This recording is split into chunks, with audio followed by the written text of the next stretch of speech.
Selamat siang semuanya. Di hari Sabtu ini, 20 Agustus 2022, saya akan coba membedah dari saham perusahaan Mayora atau kode sahamnya MIOR. Cuman nanti dalam segi tampilan tidak seperti biasanya. Kalau biasanya saya pakai chart dari Stockbit, cuman ini websitenya sedang error, jadi kita pakai bantuan pakai HODS, pakai Mirai di chartnya, dan nanti di fundamental tipisnya tanpa melihat laporan keuangan kita cek juga di Mirai income statementnya dan juga di iPod Indo Premier. Oke, kenapa saya mulai di Mayora, lebih ke ini produk yang perusahaan yang dikonsumsi oleh teman-teman, banyak yang sudah tahu produknya. Salah satunya adalah biskuit Roma. Itu salah satu perusahaan yang dari nama sudah sering terdengar lah. Cuman kita mau ngecek apakah perusahaan ini tidak hanya nama doang yang bagus ya. Kita lihat fundamentalnya secara sekilas dan juga teknikalnya seperti apa. Mungkin bisa jadi kita jadi buat trading atau buat invest nantinya. Oke. Nantinya akan setiap hari Sabtu nanti akan ada salah satu saham yang selalu saya bahas. Nanti kedepannya bagi teman-teman yang pengen request saham apa bisa tulis di kolom komentar. Dan juga ya nanti akan dibahas secara fundamental dan teknikalnya secara tipis-tipis lah. Tipis-tipis. Nah ini kita mulai dari fundamentalnya. Kalau kita lihat di HODS atau dari Mirai, pakai sekuritas Mirai, dari income statementnya, equity-nya, di mana perusahaan ini salesnya dalam, ya kita jadiin tahun aja, dari Mayora income statementnya, di mana salesnya di Q2 ini di angka 14 triliun 14 triliun, dan cuman income statementnya hanya di angka 600 miliar. Kalau kita cek 653 228 177 507 kita bagi dengan salesnya 14 375 4 433 103 103 773 kali 100. Ini net profitnya hanya kisaran 4,54, which is ini sebuah profit yang kecil untuk perusahaan yang mencetak produk atau perusahaan manufacture. Baiknya itu perusahaan manufacture di angka 10%, di atas 10% lah.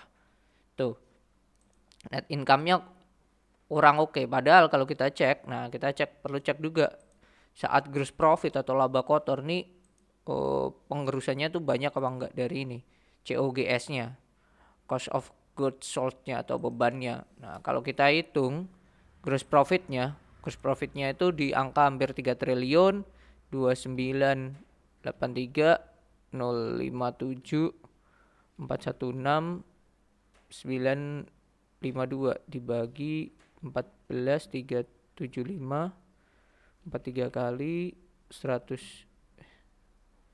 Sorry. Salah ketik. 2983 057 416 952 dibagi 14 375 43 kali 100 3773 kali 100. Gross profitnya tuh di angka 20, sedangkan mereka hanya mendapatkan net profitnya itu hanya di angka 4,5%. Tergerusnya lumayan banyak, 15,5% loh. Tergerusnya lumayan banyak.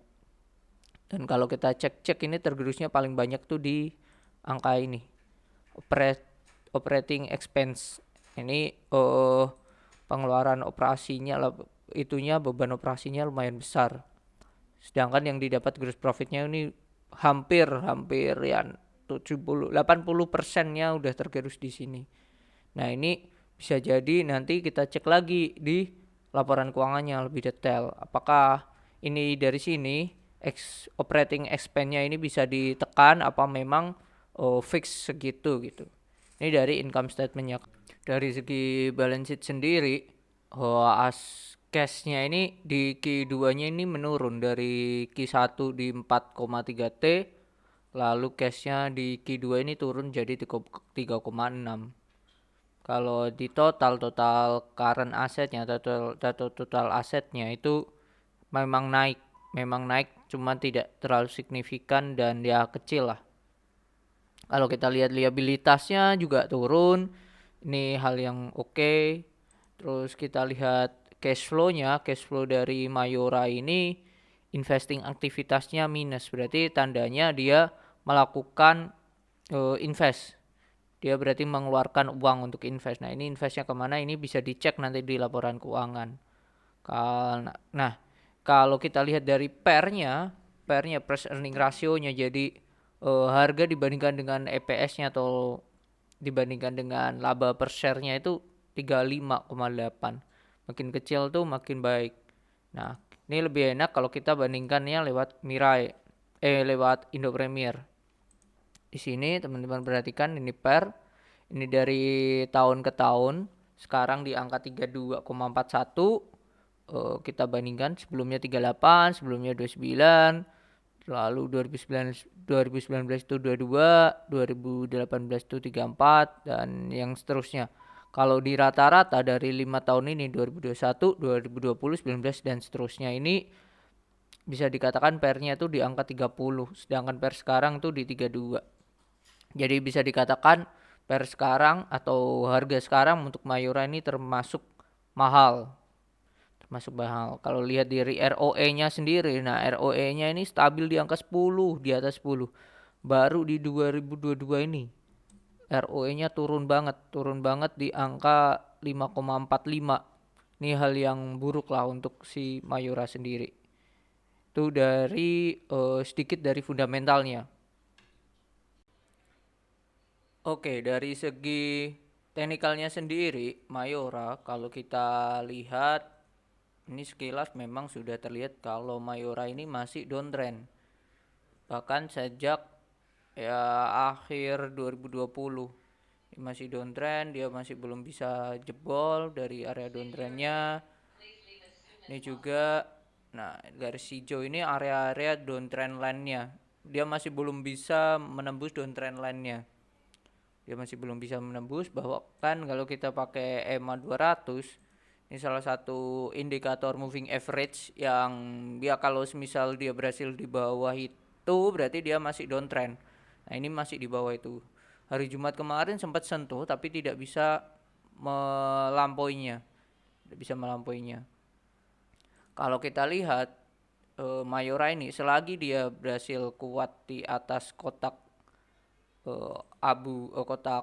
kotak kuning lah ya, kotak kuning ini dia bisa dikatakan ini area demandnya, terminal-terminal yang bisa buat pemberhentian lah untuk melakukan pembelian.